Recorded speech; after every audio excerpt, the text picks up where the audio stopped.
खुदा के लिए यूं सताओ ना और न मर जाएंगे।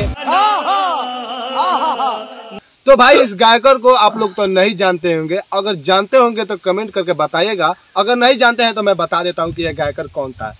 भाई इस गायकर का नाम है नितेश झा और ये गाना भोजपुरी भी गा चुका है, जैसे कि लिए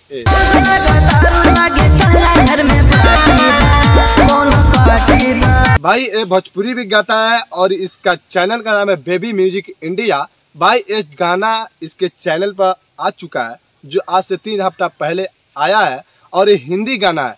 भाई ये हिंदी गाना गाकर साबित कर दिया है कि भोजपुरी में मैं हिंदी गाना गाकर भी नया कलाकार होकर भी अपने चैनल पे 1 मिलियन व्यू बटोर सकता हूँ, इसने साबित कर दिया। तो भाई आप लोग जाइए इस चैनल का सर्च मारिए जिस चैनल का नाम है बेबी म्यूजिक इंडिया और इस चैनल पर अभी के पीरियड में शायद 10,000 के 9,000 सब्सक्राइबर है और उस चैनल पर इसने हिंदी गाना गाकर आज साबित कर दिया कि मैं भोजपुरी में हिंदी गाना गाकर 1 मिलियन व्यू बटोर सकता हूँ, वो भी नए कलाकार होकर।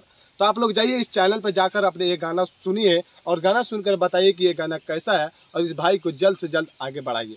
तब तक लिए जय भोजपुरी जय समाज। दबाकर इस गाना को सुनिए और दबाकर इस वीडियो को शेयर कीजिए और दबाकर इस वीडियो को लाइक कीजिए।